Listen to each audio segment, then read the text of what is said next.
Bismillahirrahmanirrahim. Assalamualaikum warahmatullahi wabarakatuh. Waalaikumsalam Waalaikumsalam warahmatullahi warahmatullahi wabarakatuh. wabarakatuh. Waalaikumsalam. Terima kasih teman-teman yang sudah hadir ini. Mohon maaf sekali mengganggu aktivitas liburnya, weekendnya. Ada Pak Sairan, Pak Danar, Bu Dwi, Pak Iing, Ibu Metrik, Pak Nur Rohim, kemudian Ibu Nurul, Bu Tita, Pak Tondi, Pak Trimargono, Bu Wahyuni, kemudian Bu Weda, Bu Windy, Ibu Yekti Herlina, Pak Yepta, dan Pak Permadi. Terima kasih semuanya sudah berkenan hadir pada malam hari ini untuk mengikuti kegiatan Zoom terkait diseminasi atau pengimbasan budaya positif di SMA Negeri 1 Prokerto. Sebelumnya Bapak Ibu, saya mohon izin kepada Bapak Ibu untuk merekod. Bismillahirrahmanirrahim. Assalamualaikum warahmatullahi wabarakatuh. Waalaikumsalam warahmatullahi wabarakatuh. Yang saya hormati Kepala SMA Negeri 1 Purwokerto, yang saya hormati pula Ibu PLT Tata Usaha SMA Negeri 1 Purwokerto, Bapak dan Ibu yang sudah berkenan hadir dalam kegiatan diseminasi atau pengibasan budaya positif di SMA Negeri 1 Purwokerto. Pertama, marilah kita senantiasa memanjatkan puji syukur kehadirat Tuhan Yang Maha Esa, Allah SWT, sehingga pada kesempatan yang berbahagia ini, kesempatan yang baik, mudah-mudahan Bapak Ibu semuanya dalam keadaan sehat, dan kita senantiasa mensyukuri akan nikmat yang telah diberikan kepada kita oleh Tuhan Yang Maha Esa, Allah SWT. Amin. Amin, amin, ya Rabbal Alamin. Selanjutnya Bapak Ibu, saya mengucapkan terima kasih sekali atas kehadiran Bapak Ibu yang sudah mengganggu aktivitas pada malam hari ini. Sekali lagi terima kasih, mudah-mudahan kegiatan malam ini berjalan lancar dan Bapak Ibu nantinya tentu akan mendapatkan pahala yang berlipat-lipat dengan kebaikan yang Bapak Ibu berikan pada malam ini. Amin ya rabbal alamin. Amin, amin ya Rabbal Alamin. Izin share terkait materi yang akan saya sampaikan Bapak Ibu.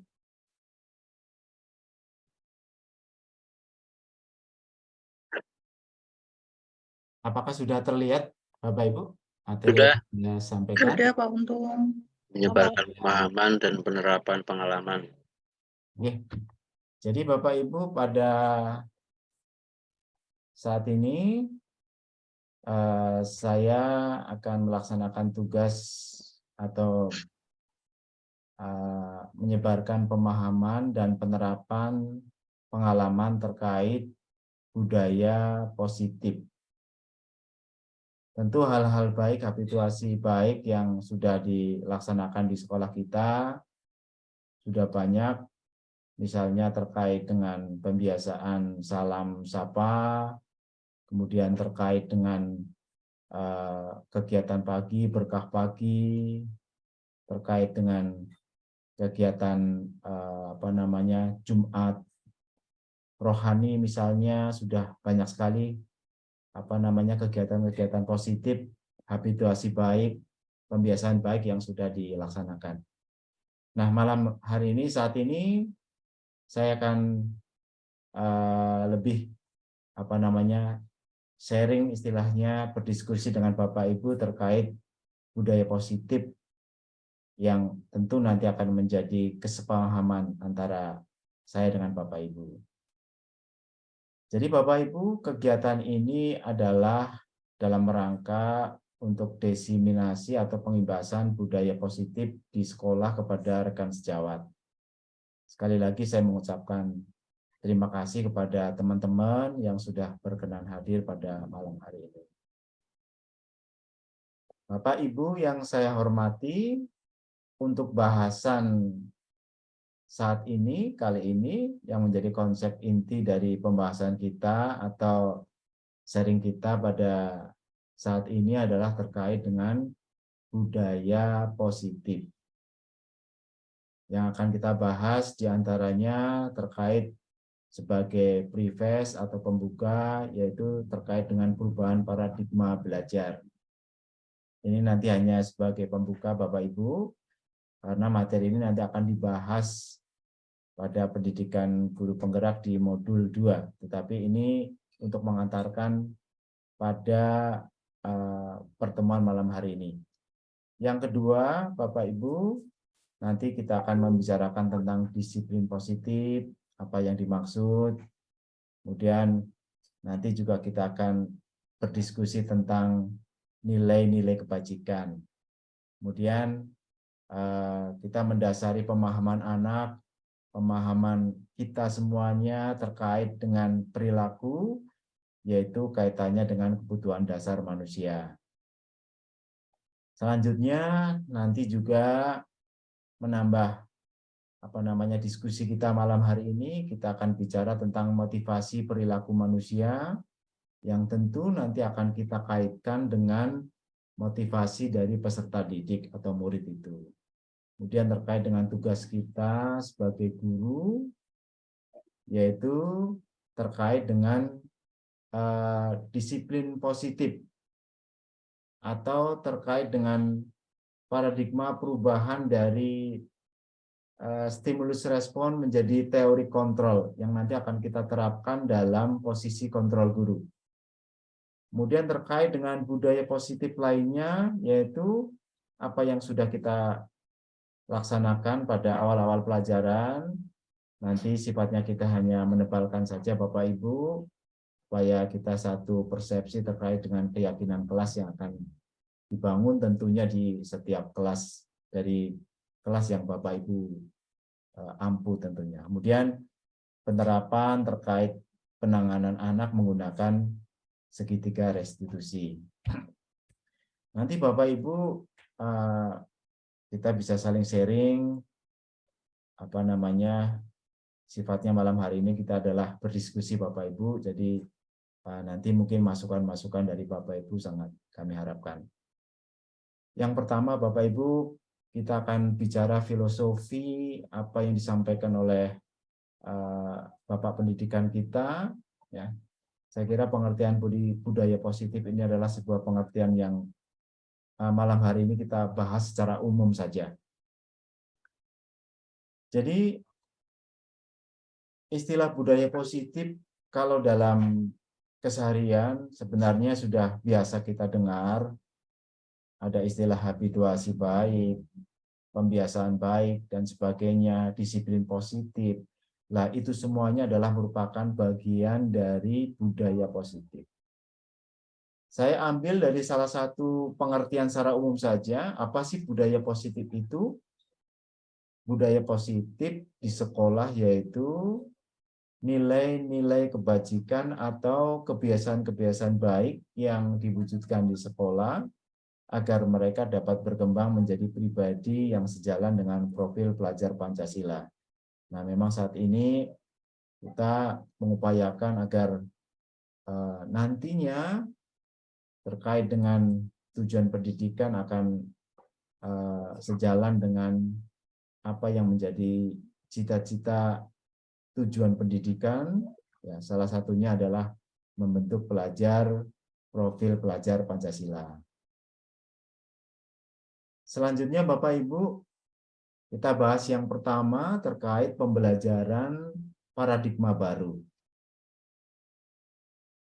Pembelajaran dengan paradigma baru merupakan pembelajaran yang dirancang berdasarkan prinsip pembelajaran berdiferensiasi. Kita pahami istilah berdiferensiasi, different dalam bahasa Indonesia berarti berbeda. Sehingga nanti pembelajaran ini dirancang agar nanti guru bisa menerapkan pembelajaran sesuai dengan apa yang dibutuhkan oleh murid.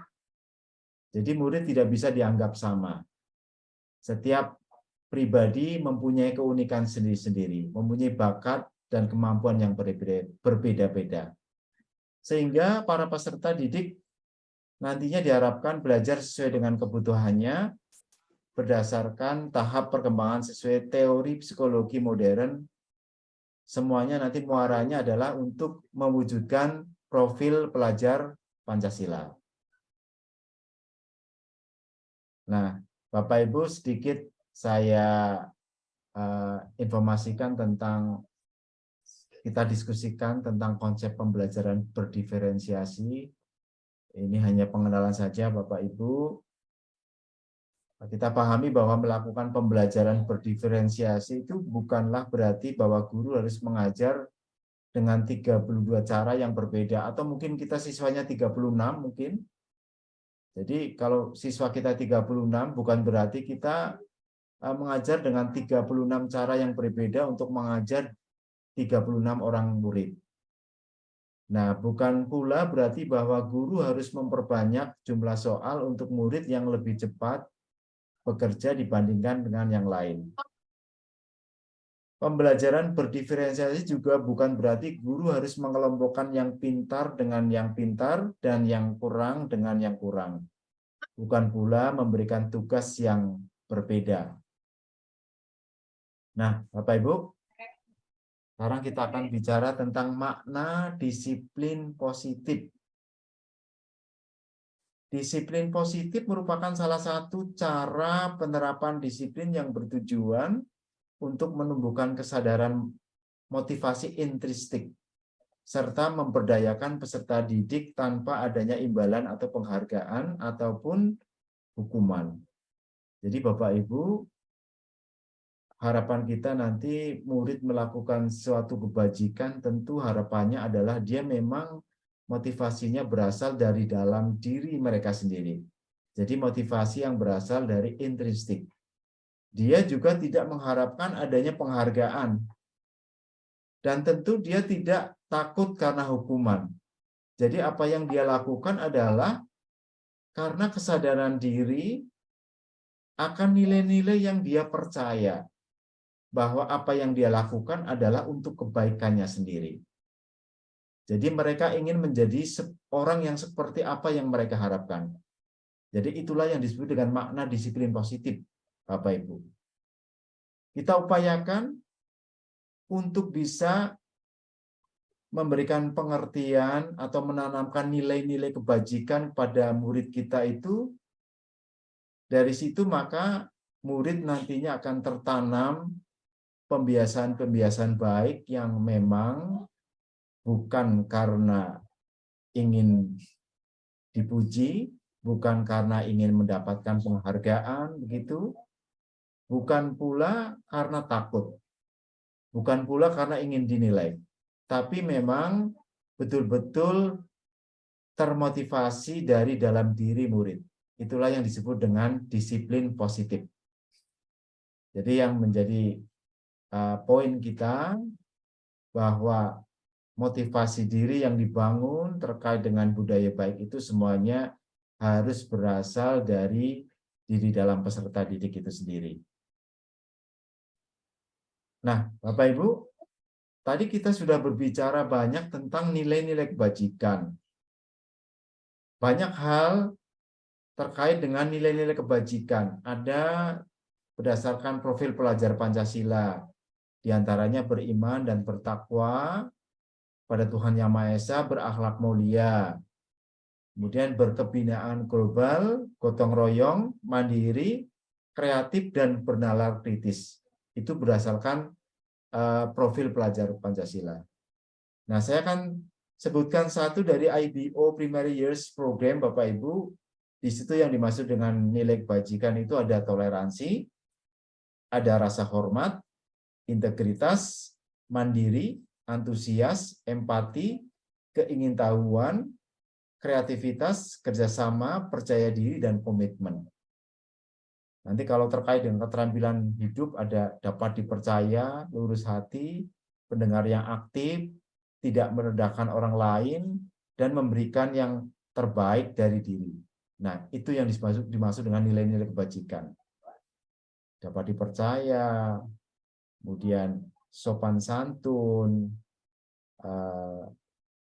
lurus hati, mendengarkan kalau orang sedang berbicara, itu adalah salah satu contoh-contoh dari nilai-nilai kebajikan. Nah, kita kaitkan Bapak Ibu dengan apa yang saya sampaikan tadi terkait dengan disiplin positif. Nah, harapannya Bapak Ibu bahwa nanti karakter murid-murid kita di dalam berperilaku tentu harus dilandasi dengan motivasi-motivasi yang baik. Nah, kita pahami bersama bahwa motivasi perilaku manusia itu kalau kita sebutkan berdasarkan teori motivasi perilaku manusia yang disampaikan oleh Yannick Goosen, ada 3 macam motivasi. Yang pertama yaitu kadang orang berperilaku itu untuk menghindari adanya hukuman atau ketidaknyamanan. Jadi misalnya ada murid kita, Bapak Ibu, yang mengerjakan tugas atau PR itu, saya mengerjakan tugas karena saya takut nanti kalau tidak mengerjakan tugas, maka saya akan mendapatkan hukuman atau ketidaknyamanan. Itu berarti peserta didik atau murid sudah mendasarkan pada motivasi yang pertama atau motivasi yang paling bawah. Nah, motivasi yang di atasnya adalah, yang lebih baik lagi adalah untuk mendapatkan imbalan atau penghargaan. Itu sudah di atas dari motivasi yang pertama. Dalam arti sudah mendasarkan pada motivasi yang kedua. Jadi mengerjakan PR itu, mengerjakan tugas, atau berbuat sesuatu itu, dasarnya ingin supaya nanti mendapatkan penghargaan, supaya dipuji, supaya mendapatkan imbalan, supaya mendapatkan acungan jempol, supaya nanti dianggap luar biasa misalnya. Itu berarti sudah mendasarkan pada motivasi yang kedua. Nah, Bapak Ibu nantinya diharapkan bahwa motivasi anak-anak kita itu nantinya adalah mendasarkan pada motivasi yang ketiga, yaitu untuk menjadi orang yang menghargai diri sendiri. Jadi untuk menjadi orang yang menjadi seperti orang yang dia inginkan. Jadi motivasinya adalah untuk menghargai diri sendiri. Oh, saya mengerjakan tugas, saya berangkat pagi, saya tertib, saya ingin menjadi diri sendiri, saya ingin menghargai diri sendiri, saya ingin menjadi pribadi yang baik. Nah, itulah yang diharapkan. Artinya apa? Motivasi yang ketiga ini adalah merupakan motivasi yang berasal dari dalam diri murid kita, dalam diri manusia itu sendiri. Yang dimaksud adalah motivasi intrinsik. Kalau yang nomor 1 dan 2 tadi, itu adalah motivasi yang bersifat ekstrinsik atau motivasi yang berasal dari luar. Jadi motivasi yang berasal dari luar ini sifatnya jangka pendek, Bapak Ibu. Jadi suatu saat anak-anak kita nanti bisa saja dia berbuat kebajikan, mengerjakan kebaikan, mengerjakan tugas, melaksanakan sebuah pekerjaan, itu karena ada sesuatu hal yang diharapkan. Bisa karena ingin mendapatkan imbalan atau penghargaan, atau bisa juga karena ingin menghindari hukuman atau ketidaknyamanan. Nah, itu yang nanti harus kita berikan pemahaman kepada anak-anak kita, supaya anak-anak kita itu tidak mendasarkan pada motivasi yang pertama dan kedua. Nah, ini yang pernah saya sampaikan, Bapak Ibu, bahwa penting untuk diri kita menanamkan kepada anak-anak kita, baik di keluarga ataupun di sekolah nantinya, bahwa ternyata paradigma sekarang memberikan penghargaan itu adalah sesuatu yang kurang baik. Kenapa, Bapak Ibu? Karena memberikan penghargaan ini adalah merupakan upaya dari diri kita untuk menanamkan pengertian kepada murid bahwa itu merupakan tujuan jangka pendek, yang mana merupakan motivasi yang berasal dari luar. Oleh karena itu, paradigma ini sekarang harus bergeser untuk menuju ke paradigma yang untuk menuju ke tujuan yang ketiga, yaitu untuk menjadi orang yang menghargai diri sendiri dan orang lain, atau sesuai dengan nilai-nilai yang kita harapkan. Harapannya seperti itu, Bapak Ibu. Hanya kita cari tahu jawabannya. Kalau memang aneh. Di Australia ada praktikus. Mohon maaf, Bapak Ibu, saya minta dibantu untuk mute ya. Ada begitu banyak makhluk eksotis dan sangat langka yang dapat ditemukan sebagai target suara yang masuk. Tapi yang Terima kasih Bapak Ibu. Kita lanjutkan. Nah, ini ada sedikit miskonsepsi tentang teori kontrol Bapak Ibu. Bahwa sekarang memang paradigma yang diharapkan adalah berubah dari stimulus respon menjadi teori kontrol. Nah, mungkin apa yang saya sampaikan ini ada sedikit hal yang membingungkan Bapak Ibu. Ya, memang nanti mudah-mudahan apa yang saya sampaikan ini nanti bisa menjadi persepsi yang sama dengan Bapak Ibu. Yang pertama, bahwa ilusi guru mengontrol murid. Nah, inilah sesuatu yang menjadi miskonsepsi tentang teori kontrol itu. Jadi sebenarnya kita tidak bisa mengontrol orang lain. Saya tidak bisa mengontrol Pak Saheran, tidak bisa. Saya tidak bisa mengontrol Pak Amin, saya tidak bisa mengontrol Bu Wahyuni. Tidak bisa. Karena yang bisa mengontrol orang atau diri kita adalah diri kita sendiri. Saya tidak bisa mengendalikan Pak Saheran. Pak Saheran mungkin di depan saya, baik Pak, siap Pak, seperti itu. Atau di depan pimpinan mungkin baik Pak, siap Pak. Tetapi sejatinya di dalam diri itu menolak. Bahkan nanti akan berperilaku berlawanan. Oleh karena itu di sini disebutkan bahwa sebenarnya kita tidak bisa mengontrol orang lain. Tetapi yang bisa mengontrol diri kita adalah diri kita sendiri. Nah, termasuk kita juga tidak bisa mengontrol murid, Bapak Ibu. Jadi secara psikologis yang bisa mengontrol diri, yang bisa menguasai diri adalah justru murid itu sendiri atau diri kita sendiri. Kemudian yang kedua, bahwa semua penguatan positif, efektif dan bermanfaat. Jadi ini sekarang sudah berubah atau bergeser, Bapak Ibu. Saya ulangi lagi bahwa sekarang yang paling penting adalah membangun motivasi yang berasal dari diri dalam murid itu sendiri. Jadi bukan dari orang lain, dari eksternal itu bukan. Sekarang sudah bergeser paradigmanya. Jadi penguatan positif yang berasal dari eksternal itu hanya bersifat jangka pendek saja.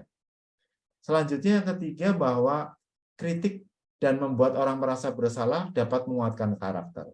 Jadi kalau Bapak Ibu banyak membuat kritik pada murid-murid kita, apalagi kritik itu bersifat negatif, justru itu akan mematikan karakter. Justru itu akan menjadikan murid merasa dirinya terdolimi, terintimidasi. Dia akan merasa tersakiti. Jadi hal-hal inilah yang nantinya Bapak Ibu harus kita perlahan-lahan hilangkan. Mengintimidasi, mengkritik sesuatu yang negatif. Yang paling penting adalah nanti Bapak Ibu memberikan kesadaran kepada murid untuk menjadi diri yang baik. Itu yang paling penting. Kemudian yang keempat adalah ilusi bahwa orang dewasa memiliki hak untuk memaksa. Jadi kalau Bapak Ibu kita memaksa kepada murid, itu sebenarnya kalau murid kita itu melaksanakan apa yang kita minta, itu sebenarnya akan berlangsung dalam jangka pendek saja. Nanti setelah itu dia akan kembali lagi ke perilaku awal. Oleh karena itu ini menjadi hal yang menjadi perhatian kita. Intinya dari keempat yang saya sampaikan tadi adalah bagaimana nantinya kita bisa membangun budaya positif untuk menguatkan karakter murid kita melalui motivasi yang berasal dari dalam atau motivasi yang ketiga tadi, yaitu untuk mencapai atau untuk menjadi orang yang seperti yang diharapkan, atau untuk membangun nilai-nilai kebaikan diri. Itu yang diharapkan seperti itu. Nah, ini Bapak Ibu, yang saya sebutkan di awal tadi, mengubah paradigma stimulus respon ke pendekatan teori kontrol. Kalau berdasarkan stimulus respon, bahwa kita sering mendengar bahwa kebutuhan kita itu sebenarnya sama. Nah, kalau berdasarkan teori kontrol itu justru realitas kebutuhan kita itu berbeda. Selanjutnya yang kedua, bahwa semua orang melihat hal yang sama. Kalau berdasarkan teori kontrol, bahwa setiap orang itu memiliki gambaran yang berbeda. Saya mempunyai pandangan yang berbeda. Bapak Ibu pun mempunyai pandangan yang berbeda. Tentu tidak bisa disamakan dan tidak bisa dipaksakan harus sama, tidak bisa. Kemudian yang ketiga, kita mencoba mengubah orang agar berpandangan sama dengan kita. Ini juga kita tidak bisa. Kita berusaha untuk memahami pandangan orang lain tentang dunia. Jadi nanti yang paling penting Bapak Ibu kita bisa memberikan pemahaman secara luas kepada murid-murid kita bahwa mereka harus berpandangan luas, tidak berpandangan sempit, bisa memandang dunia ini secara lebih luas, secara makro, tidak mendasarkan pada kepentingan dirinya sendiri. Itu yang diharapkan. Kemudian perilaku buruk dilihat sebagai suatu kesalahan. Nah ini, jadi semua perilaku memiliki tujuan. Jadi kita tidak bisa menjustify kepada murid kalau misalnya ada murid yang melakukan kesalahan, atau mungkin sebagai contoh yang real, misalnya ada murid terlambat, kita langsung menjustify kamu salah, langsung memberikan hukuman. Nah, inilah yang harus kita hindari Bapak Ibu. Kalau dulu kita mengenal istilah dilema ya Bapak Ibu. Nah, sekarang yang dikedepankan adalah sekarang namanya trilema. Jadi kita harus tahu kenapa siswa itu terlambat. Oh, ternyata di belakangnya dia membantu orang tuanya misalnya.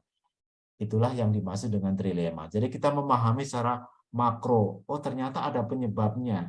Di balik itu ada yang menyebabkan dia harus berperilaku negatif, yang pada akhirnya berperilaku negatif misalnya.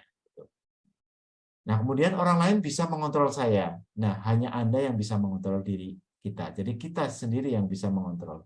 Jadi kita tidak bisa mengontrol murid-murid kita, Bapak Ibu. Justru kita harus memberikan pemahaman supaya dia bisa menjadi diri yang baik. Selanjutnya, pemaksaan adalah pada saat bujukan gagal. Nah, yang terpenting adalah kolaborasi dan konsensus menciptakan pilihan-pilihan baru. Kemudian yang paling penting adalah yang terakhir ini Bapak Ibu. Jadi sekarang kita harus menanamkan pola pikir kepada siswa-siswa kita itu tidak lagi model berpikir menang kalah, tidak. Tetapi semua penyelesaian masalah itu tujuannya adalah untuk menang dan menang. Jadi semuanya menang. Bapak Ibu menang, siswa juga menang. Bapak Ibu bahagia, siswa juga bahagia. Jadi di situ terjadi suatu win-win solution yang menyelesaikan masalah. Istilahnya adalah menggunakan model inquiry apresiatif. Jadi selalu berpikir positif Bapak Ibu. Model berpikir inquiry apresiatif itu adalah selalu berpikir positif. Jadi tidak usah melihat ke belakang apa yang menjadi masalah. Jadi yang dilihat adalah apa sih yang akan kita lakukan ke depan untuk kebaikan. Itu yang perlu dilakukan. Pengertiannya seperti itu Bapak Ibu. Nah, selanjutnya, tentu perilaku negatif yang dialami oleh kita, dialami oleh murid-murid kita itu semuanya pasti ada dasarnya Bapak Ibu. Nah, kita pahami dulu bahwa kebutuhan dasar manusia itu adalah segala sesuatu yang kita lakukan untuk mendapatkan apa yang kita inginkan. Nah, yang kita garis bawahi bahwa seluruh tindakan yang kita lakukan memiliki tujuan. Jadi Bapak Ibu, anak-anak kita yang melakukan sesuatu hal itu pasti dia ada tujuannya dan ada penyebabnya. Nah, sekarang kita lihat kebutuhan dasar manusia ini. Nah, ini. Kalau kita lihat bahwa sejatinya bahwa setiap orang itu membutuhkan 5 kebutuhan dasar ini. Yang paling dasar, yang paling bawah adalah kebutuhan bertahan hidup. Jadi mungkin kemarin ada siswa kita yang, mohon maaf ya, tanda petik, mungkin secara tidak sengaja atau sengaja, ini saya sampaikan saja secara lugas ya, mengambil makanan temannya begitu. Nah, apa yang harus kita sikapi sebagai guru Bapak Ibu? Maka kita harus mengetahui dasar dari kebutuhan manusia itu. Oh, ternyata dia mengambil makanan mungkin karena dia belum makan atau tidak makan di pagi hari sehingga dia lapar. Maka apa sih penyebabnya? Penyebabnya adalah karena kebutuhan dasarnya dia tidak terpenuhi. Ada lagi mungkin Bapak Ibu, di mana siswa kita ada yang di kelas dia suka bikin gaduh. Secara akademik dia biasa-biasa saja atau mungkin dia kurang begitu. Nah, mungkin harus kita pahami bahwa si anak ini ternyata dia kurang terhadap pemenuhan kebutuhan yang kelima, yaitu terkait dengan kebutuhan penguasaan. Oleh karena itu, anak itu nanti akan berperilaku menyimpang dengan cara dia akan mencari perhatian untuk misalnya membuat gaduh di kelas, mencoba untuk mempengaruhi teman-temannya untuk berbuat sesuatu hal. Nah, ini adalah sebuah perilaku yang dalam rangka untuk memenuhi kebutuhan yang kelima, yaitu kebutuhan penguasaan. Ada lagi misalnya kita sering mendengar istilah, oh itu anak itu kayaknya kurang kasih sayang nih. Wah, orang ini kayaknya kurang kasih sayang nih, makanya dia selalu menjadi perhatian misalnya seperti itu. Maka berarti dia tidak terpenuhi akan kebutuhan misalnya yang kedua, yaitu terkait dengan pemenuhan kebutuhan kasih sayang dan rasa diterima. Itu yang kedua berarti. Nah, selanjutnya Bapak Ibu terkait kebutuhan yang ketiga adalah kebutuhan akan kesenangan. Jadi tabiat anak Bapak Ibu, maksudnya sebenarnya anak itu kebutuhan dasarnya adalah dia senang akan bermain. Jadi mungkin Bapak Ibu penting sekali nanti dalam memberikan pembelajaran itu, kodratnya anak itu dia senang bermain Bapak Ibu.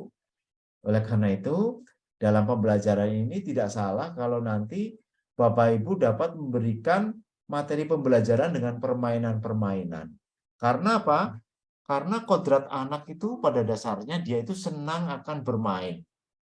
Itulah dalam rangka untuk memenuhi kebutuhan yang keempat tadi. Mohon maaf, kebutuhan yang ketiga yaitu kesenangan. Kenapa sih anak itu suka bermain terus? Oh, berarti anak ini memang dia membutuhkan pemenuhan kebutuhan yang ketiga, yaitu akan kesenangan. Gitu. Nah, selanjutnya adalah yang keempat, kebutuhan akan kebebasan. Jadi kalau anak ini misalnya biasa ditekan di rumah, kemudian kita di sekolah juga memberikan pendidikan yang tidak nyaman, itu berarti si anak ini nanti dia akan terampas kebutuhan yang keempat, yaitu terkait dengan kebebasan. Nah, intinya Bapak Ibu, nanti harus kita pahami bersama, ini menjadi konsep yang harus kita pahami berdasarkan teori kebutuhan dasar manusia, bahwa apapun perilaku manusia, apapun perilaku anak, adanya kekurangan itu pasti ada sesuatu yang tidak terpenuhi dari salah satu kebutuhan ini. Salah satu, dua, atau bahkan semuanya. Sehingga anak akan berperilaku menyimpang. Nah, ini diharapkan nanti akan menjadikan kita sebagai pendidik itu menjadi pendidik yang berperilaku bijak. Artinya bisa memahami perilaku anak, bisa mengarahkan anak untuk bisa menjadi lebih baik lagi. Nah, itulah pentingnya kita untuk memahami psikologi jiwa. Salah satunya adalah dengan memahami teori-teori terkait kebutuhan dasar manusia itu. Nah, ini Bapak Ibu. Sebagai pendidik, yang terkait dengan pemahaman kita terhadap peserta didik tadi untuk memahami kenapa sih peserta didik itu melakukan penyimpangan.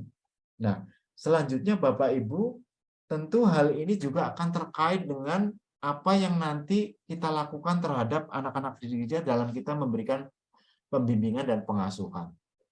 Maka kita akan mengenal tipe atau 5 posisi kontrol guru di dalam menyelesaikan sebuah permasalahan, terutama terkait dengan peserta didik. Atau mungkin dalam lingkup yang lebih kecil adalah bagaimana kita sebagai orang tua menangani terkait permasalahan-permasalahan yang dihadapi oleh anak. Nah, tipe-tipe yang dimaksud adalah, jadi ada beberapa tipe guru, ya, itu dari mulai tipe 1 sampai dengan tipe 5. Nah, nanti coba kita akan berkaca sesungguhnya posisi kita itu ada tipe yang nomor berapa. Nah, yang pertama adalah ada tipe pendidik yang dia berlaku sebagai penghukum. Dalam arti, kalau ada kesalahan yang terjadi pada anak, maka pendidik ini atau guru dia akan bersikap menghukum. Misalnya ada anak yang tidak mengerjakan tugas tepat waktu, maka dia disuruh maju, akan memberikan hukuman. Itu berarti kita berada pada tipe yang pertama, yaitu sebagai penghukum. Yang kedua, terkadang kesalahan yang dibuat oleh murid, dia melanggar peraturan, dia berbuat kesalahan, maka kita akan mencoba untuk bagaimana supaya dia itu merasa bersalah. Nah, kalau kita hubungkan dengan 5 posisi kontrol guru, maka kita termasuk dalam tipe yang kedua, yaitu pembuat merasa bersalah. Jadi kita belum puas kalau murid kita belum mengakui kesalahannya. Nah, dalam jangka panjang, Bapak Ibu, tentu hal ini justru akan menjadi konflik permasalahan yang berkepanjangan. Artinya ini akan secara psikologis itu akan mengganggu siswa. Jadi pada akhirnya, apalagi yang pertama ini, nanti timbulnya adalah rasa dendam yang ada pada diri anak. Justru ini tidak akan menyelesaikan permasalahan. Ada lagi tipe yang ketiga yang mungkin memperlakukan seperti teman kepada muridnya. Kenapa kenapa kamu buat demikian? Nggak masalah lah, misalnya seperti itu. Kita mengeluarkan statement, tidak masalah seperti itu. Misalnya kita komunikasi layaknya sebagai teman misalnya. Nah, berarti kita sudah memposisikan sebagai guru pada posisi yang ketiga, yaitu sebagai teman. Ada lagi posisi yang keempat adalah posisi sebagai pemantau. Tentu kalau kita urutkan dari yang sebelah kiri sampai dengan sebelah kanan, itu yang paling baik adalah posisi yang ke-5, yaitu sebagai manajer. Di mana Bapak Ibu bisa memberikan pendampingan kepada anak, artinya secara psikologis memberikan dorongan, motivasi yang baik. Yang namanya manajer perilakunya kan dia bisa membimbing, mengarahkan. Nah, itulah perilaku manajer. Jadi dia bisa menjadi pemimpin, dia bisa membimbing, dia bisa mengarahkan, dia bisa memberikan kesempatan kepada anak buah untuk memperbaiki dirinya. Dia bisa mengajak kepada anak buahnya, kepada muridnya untuk berbuat kebaikan tanpa paksaan, karena memang terlahir dari motivasi diri. Nah, itulah yang diharapkan. Maka posisi kontrol guru yang paling penting mulai sekarang adalah mari Bapak Ibu kita mengajak pada diri kita sendiri untuk menempatkan posisi kontrol guru pada posisi yang kelima, yaitu sebagai manajer. Nantinya Bapak Ibu bisa menanamkan kesadaran-kesadaran yang intinya membentuk budaya positif dari murid. Itu kesadaran yang dibangun dari mereka sendiri atau dari diri murid itu untuk memperbaiki setiap kesalahannya. maka penting bagi kita untuk memposisikan pada posisi manajer. Itulah yang dimaksud dengan budaya positif 5 posisi kontrol guru. Selanjutnya Bapak Ibu, terkait dengan budaya positif yang perlu kita tanamkan di kelas, di sekolah yang nantinya akan menjadi habituasi baik. Tentu kita perlu memberikan penanaman terkait dengan nilai-nilai yang seharusnya Bapak Ibu bisa tanamkan kepada murid.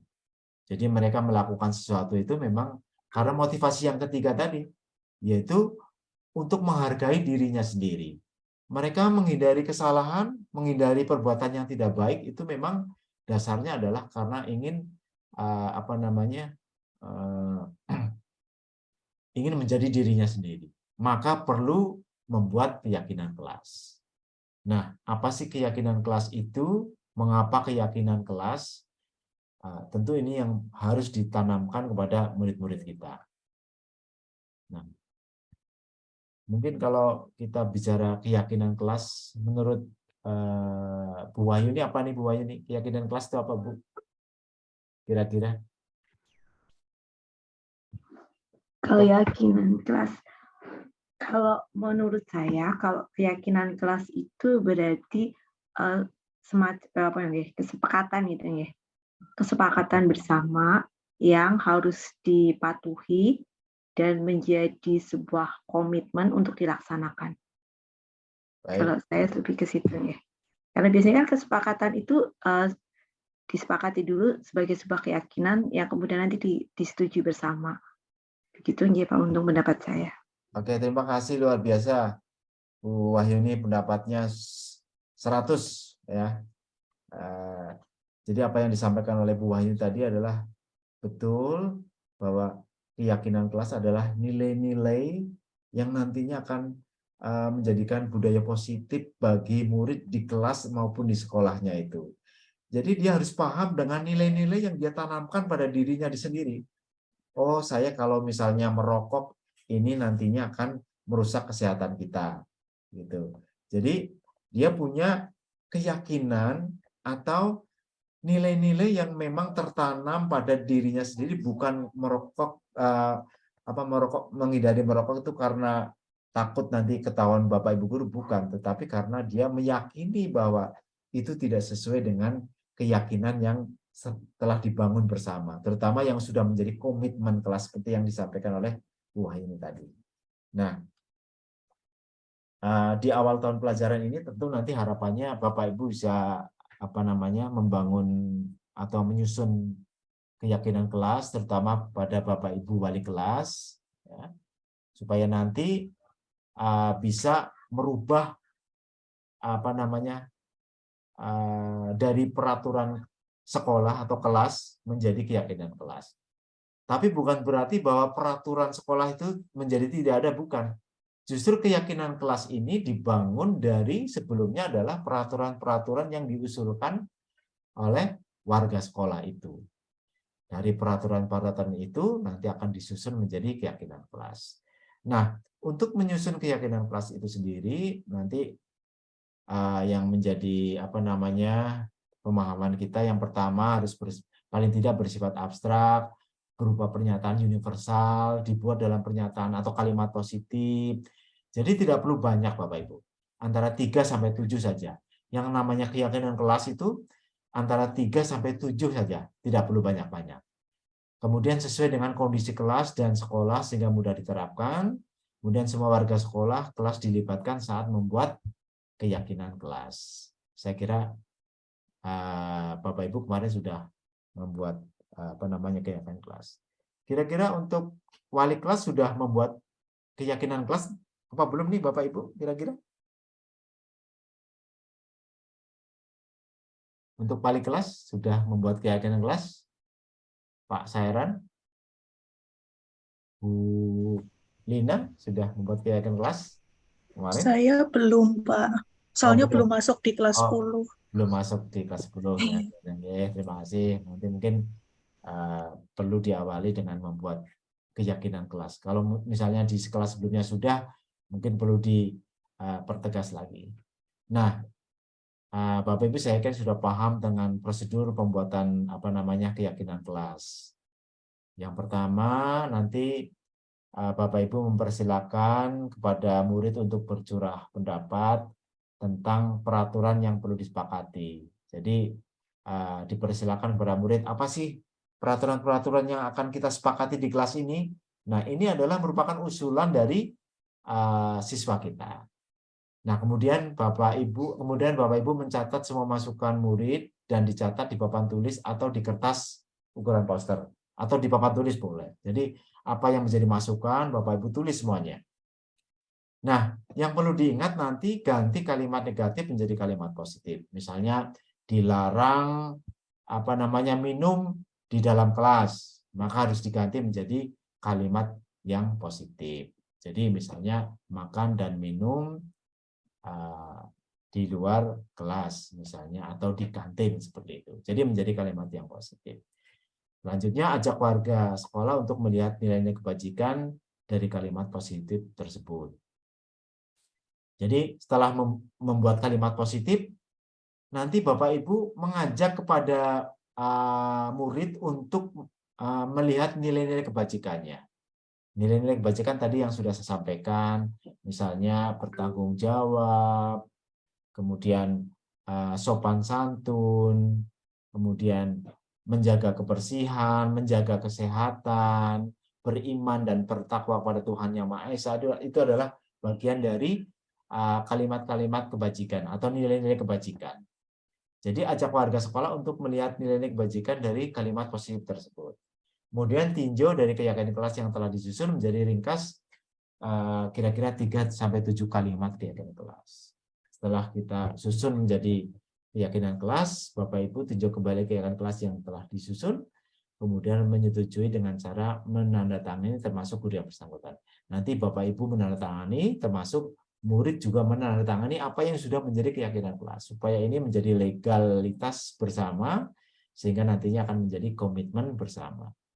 Nah, yang ketujuh itu keyakinan kelas selanjutnya dilekatkan di dinding yang mudah terlihat. Jadi Bapak Ibu tempel di dinding supaya itu nanti akan selalu dilihat dan diingat oleh murid-murid kita.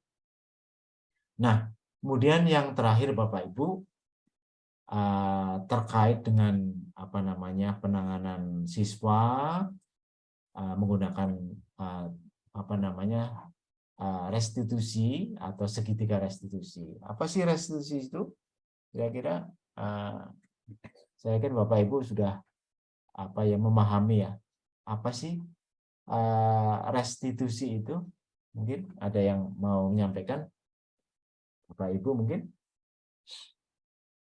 Pak Sairan, kemudian Pak Amin, Bu Furi mungkin?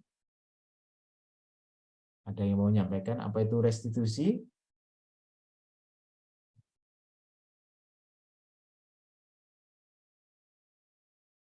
Oke, kalau tidak ada Bapak Ibu, mungkin saya sampaikan bahwa restitusi adalah upaya yang dilakukan oleh guru untuk memberikan kesempatan kepada muridnya atau peserta didik supaya dia bisa memperbaiki kesalahan dirinya, agar dia bisa kembali nantinya kepada kelompoknya menjadi pribadi yang berkarakter kuat.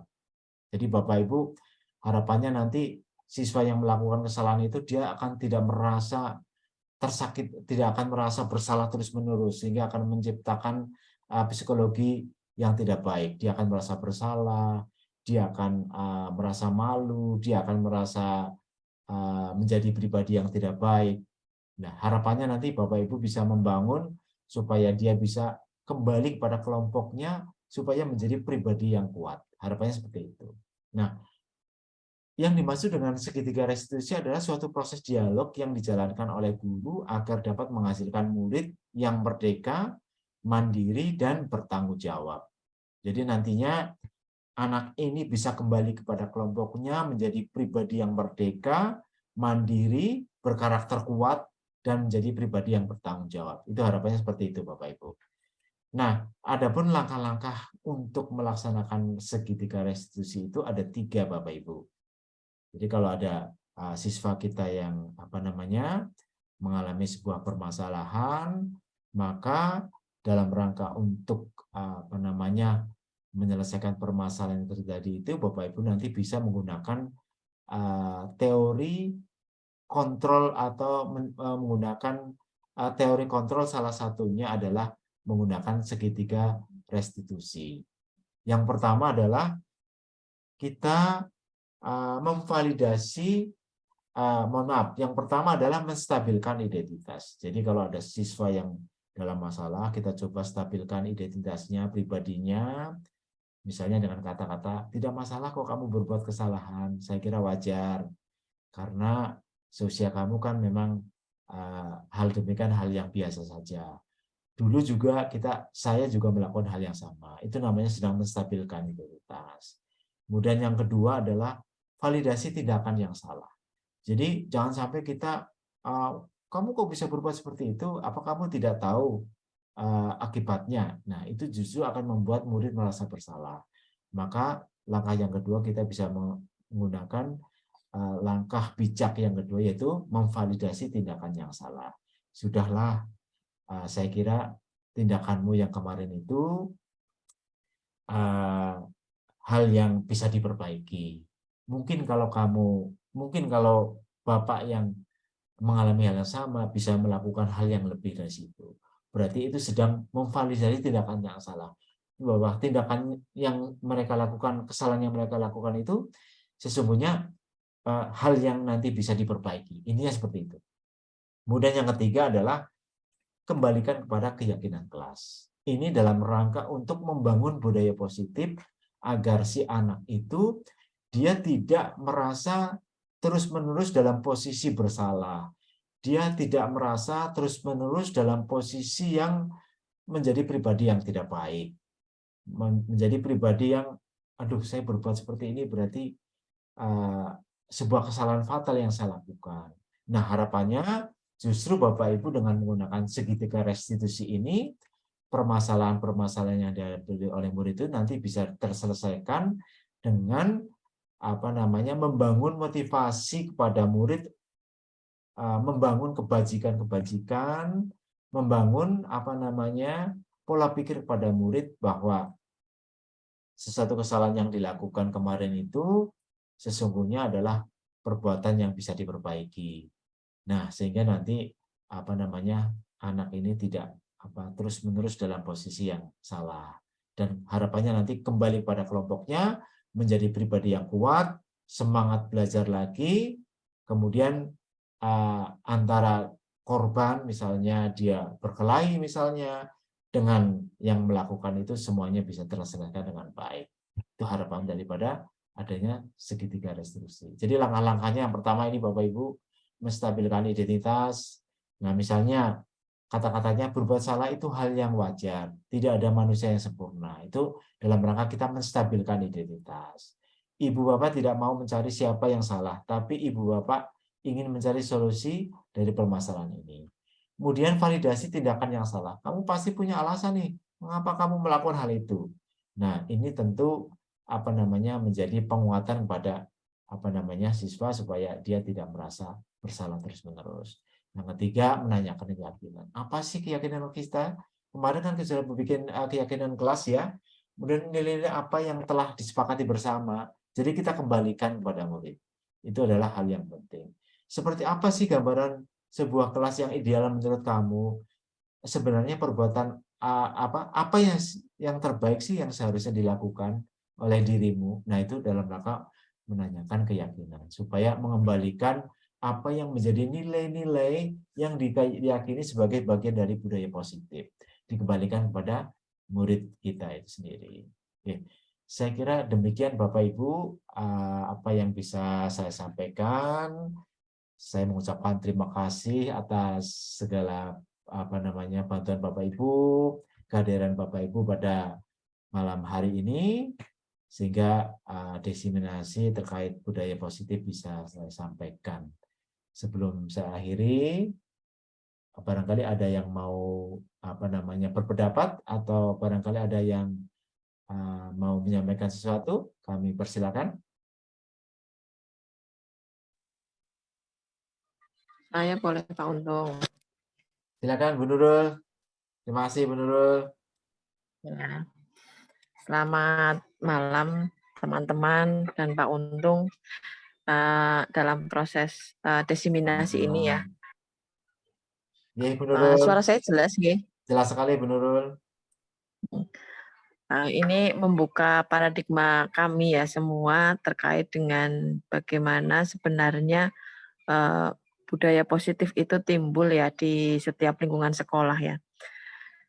Tadi ada beberapa yang disampaikan bahwa budaya positif yang sudah berjalan di SMA 1, salah satunya salam senyum sapa ya, yang dilakukan oleh semua warga pastinya ya, yang ada di dalam lingkungan sekolah itu. Selain itu juga akan ada kebiasaan ataupun budaya positif baru ya, yang nantinya akan ditanamkan pada siswa kita dan juga guru ya yang ada di SMA Negeri 1 Purwokerto, yaitu literasi ya. Mungkin ini nanti menjadi satu hal yang baru. Ini malah justru terima kasih sekali Pak Untung memberikan gambaran materi tentang budaya positif ini, sehingga nanti menjadikan pemahaman ya bagi kita semua dalam melaksanakan kegiatan ataupun apa ya ini ya, hal yang baru ya yang nanti akan kita lakukan mulai tahun ajaran baru ini, yaitu pembiasaan terhadap anak-anak untuk berliterasi.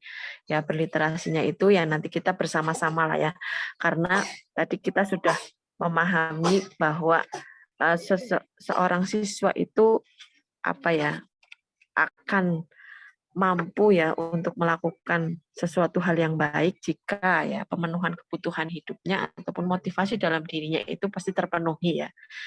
Tadi itu juga hal yang baik ya Pak Untung, tadi ada teori yang berkaitan dengan motivasi kebutuhan manusia ya, terkait dengan kebutuhan manusia itu teorinya Abraham Maslow ya kalau tidak salah, kalau pakar psikologi yang mengatakan bahwa ketika seseorang itu akan sampai pada satu perwujudan ya, pengembangan dirinya, dia akan bisa mewujudkan ya, menunjukkan dirinya ya pada tahap aktualisasi diri ya tadi Pak Untung ya.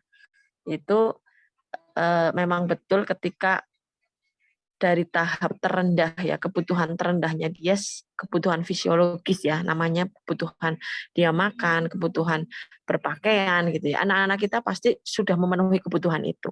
Rasa aman ya di tingkatan kedua, kalau di piramida kebutuhan Abraham Maslow itu kita juga di lingkungan sekolah menciptakan rasa nyaman, aman ya, dan mereka merasa terlindungi di dalam sekolah ya. Tidak ada yang seperti tadi kita belajar tentang posisi kontrol guru bahwa kita sebagai penghukum, kan tidak ya, sehingga itu sinkron dengan apa yang sebenarnya dibutuhkan oleh anak-anak di sekolah kami. Terus adanya rasa kasih sayang ya antar mungkin sesama teman ya, saling menghargai ya, apalagi di sekolah kami memang sekolah yang sangat beragam ya, dari suku, agama ya, itu yang menjadi satu ciri khas yang baik bagi kita antara apa ya, sekolah-sekolah yang lain, adanya rasa kasih sayang, menghargai antar sesama umat beragama ataupun suku ya.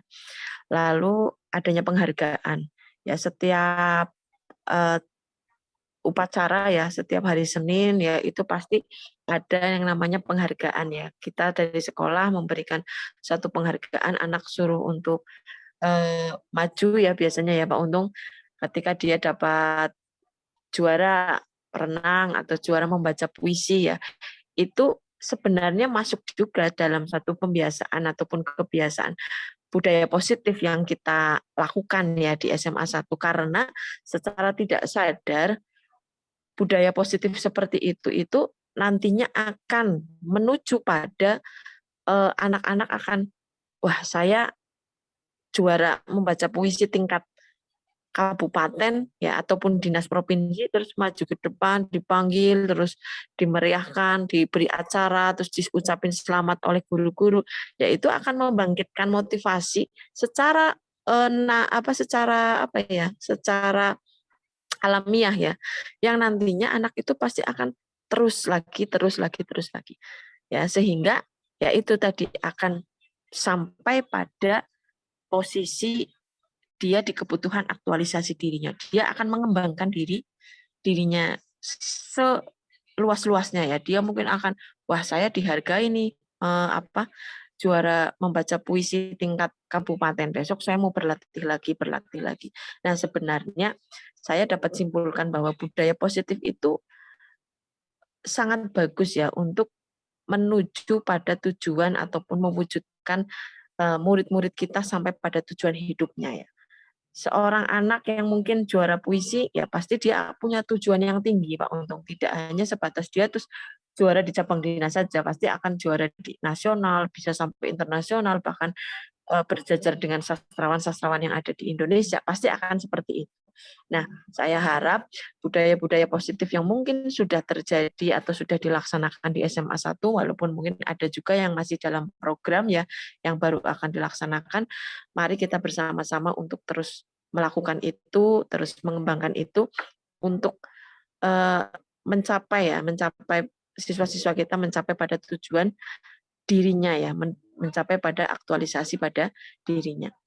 Ini terima kasih sekali untuk Pak Untung yang telah memberikan materi ini, sangat bermanfaat bagi kita sebagai guru ya. Kita tahu posisi kita sebaiknya di posisi mana ya, posisi kontrol, sehingga untuk mencapai pada aktualisasi diri itu tidak akan terhambat ya. Ketika kita jadi posisi kontrol pada posisi penghukum ya tidak akan mungkin akan terjadi aktualisasi diri pada kebutuhan siswa kita ya. Sehingga mari kita bersama-sama ya dari materi ini kita terapkan, kita aplikasikan di kegiatan sekolah kita untuk mewujudkan budaya positif yang semakin baik. Mungkin itu Pak Untung. Terima kasih untuk teman-teman dan Pak Untung. Saya akhiri. Wassalamualaikum warahmatullahi wabarakatuh. Waalaikumsalam warahmatullahi wabarakatuh. Terima kasih Bu Nurul sudah menambahkan terkait budaya positif, memberikan pencerahan, menambahkan khasanah ya, pengetahuan kita pada malam hari ini. Tadi sudah disampaikan terkait 5 kebutuhan yang paling tinggi adalah aktualisasi diri.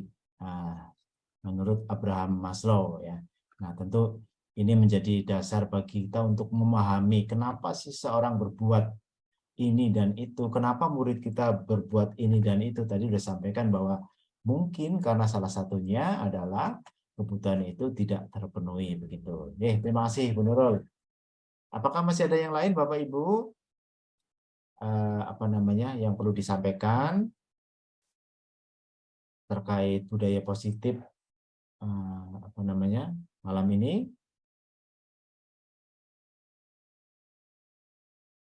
Masih ada yang lain?